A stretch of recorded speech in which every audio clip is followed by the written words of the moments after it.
বিসমিল্লাহির রহমানির রহিম। আসসালামু আলাইকুম দর্শকবৃন্দ, কেমন আছেন? আশা করি ভালো আছেন, আমিও ভালো আছি। তো আমি আজকে ব্যাচেলার ভাইদের সহজ একটা রান্নার রেসিপি নিয়ে চলে আসলাম। তো এখানে আমি অর্ধেকটা মুরগি সুন্দর করে কেটে বেছে ধুয়ে নিয়েছি। 3 কেজি মুরগি আমি এখানে 1.5 কেজি নিয়েছি।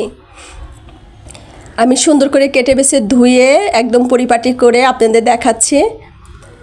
আমি এখানে 4টা মাঝারি সাইজের পেঁয়াজ নিয়েছি, 4টা। আর যার যার পরিমাণ মতো ঝাল দিবেন। আমি এখানে 7-8টা মরিচ কেটেছি। তো আমি কড়াই বসিয়ে তেল দিয়ে দিচ্ছি। তেলটা একটু গরম হয়ে গেলে পেঁয়াজটা দিয়ে দিলাম। আর আমি এখানে মশলাটা বানিয়ে নিচ্ছি। খুব সহজে এভাবে মশলা বানাইলে তরকারিতে দিতে খুব সহজ। আমি 1 চামচ আদা বাটা, 1 চামচ রসুন বাটা দিলাম, 4 চামচের 1 চামচ দিলাম লবণটা পরিমাণ মতো। হাফ চা চামচ দিলাম হচ্ছে ধনিয়ার গুঁড়া, হাফ চা চামচ হলুদের গুঁড়া। আর ঝাল তো পরিমাণ মতো দিবেন। আমি এখানে অর্ধেকটা দিলাম, 4 চামচের অর্ধেক চামচ দিলাম হচ্ছে জিরার গুঁড়া। জিরা বাটা থাকলেও তাই দিবেন, অর্ধেক চামচ। আর আমি ঝালটা দিলাম, এই মরিচের ঝালটা যেহেতু খুবই কম, সেজন্য আমি 2 টেবিল দিলাম, 4 চামচ দিয়ে দিলাম। দিয়ে মশলাটা সুন্দর করে মাখিয়ে চাকিয়ে নিলাম একটু পানি দিয়ে, দেখতেই পেলেন।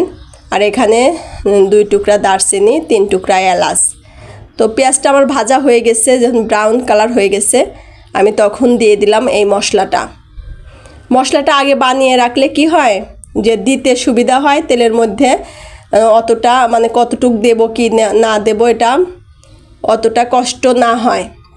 কারণ যারা আমরা প্রথম রান্না করতে বসি তারা একটু মানে আন্দাজ বুঝতে পারি না। তো অন্য একটা বাটিতে সমস্ত মশলা একত্রে একসাথে পরিমাণ মতো নিয়ে সুন্দর করে দিলে ভালো হয়। তো আমার কথা বলতে বলতে মশলাটা সুন্দর করে কষানো হয়ে গেছে, দেখতেই পেলেন।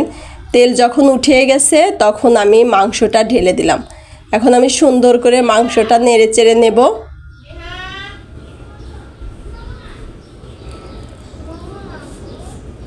তো এখানে আমি সুন্দর করে করলাম আর কি, দিয়ে আমি আস্তে আস্তে জাল দিয়ে মাঝারি হিটে রেখেছি।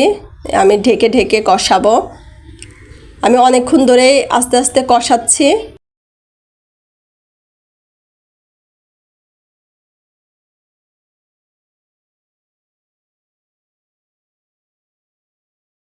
তো আমার ঝোলটা শুকিয়ে গেছে, যে পানিটা দিয়ে কষাচ্ছিলাম তো শুকিয়ে গেছে। আমি আর একটু পানি দিয়ে আবার সুন্দর করে কষিয়ে নিলাম। আমি অনেকক্ষণ টাইম ধরে মশলাটা কষাচ্ছি, মাংসটা কষাচ্ছি। তো এভাবে অনেকক্ষণ ঢাকনা দিয়ে দিয়ে কষিয়ে কষিয়ে নিলাম। আর এখন সুন্দর একটা সেন্টও বের হয়েছে, আর সুন্দর একটা তেলও ছেড়ে গেছে মাংস থেকে, দেখেই বোঝা যাচ্ছে। তো আপনারা এভাবে রান্না করবেন।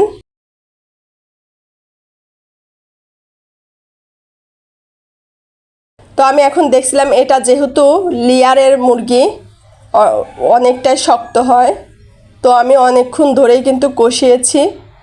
আর একটু দেখে নিলাম যে কষানো কতটুক হয়েছে, প্রায়ই হয়ে গেছে কষানো। আমি আবার প্রায় 1 কেজি পরিমাণ পানি দিয়ে দিলাম, কারণ অনেক টাইম লাগবে এই মাংসটা সেদ্ধ হতে।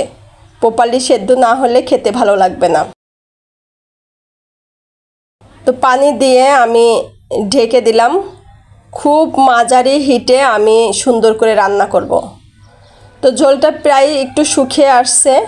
আমি তৎক্ষণে দিলাম হচ্ছে আলু, কারণ মাংস যেহেতু অনেক শক্ত, লেয়ার মুরগির মাংস যারা খেয়েছেন তারা বুঝবেন, সেজন্য আলুটা একটু পরেই দিলাম। এখন আমি একটু পর পর ঢাকনা খুলে খুলে দেখব আর নেড়ে নেড়ে নেব।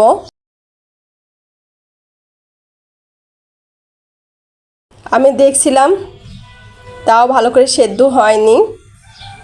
তারপরে অনেক টাইম নিয়ে আমি সেদ্ধ করছি, আপনারাও অনেক টাইম নিয়ে এভাবে সেদ্ধ করবেন। এখন কিন্তু আমার হয়ে গেছে, আমি নামিয়ে নিলাম। নামিয়ে পরিবেশন করে দেখাচ্ছি আপনাদের কতটা লোভনীয় হয়েছে, আর খেতেও অসম্ভব টেস্ট হয়েছে। আর কালারটাও আসছে অনেক সুন্দর। মশলাটার পরিমাণ আমি যেভাবে দিলাম সেভাবে দেখে আপনারা বুঝে নেবেন আমি কিভাবে দিলাম, কতটুকু দিলাম বুঝতেই পারবেন।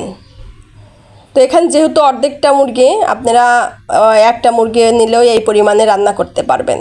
তো যাই হোক, কেমন লাগছে ভিডিও অবশ্যই লাইক কমেন্ট দিয়ে দেখে আমাকে কমেন্ট করবেন, আর দেখবেন তো অবশ্যই। তো এই পর্যায়ে ভালো থাকবেন, সুস্থ থাকবেন, আমার চ্যানেলের সাথেই থাকবেন।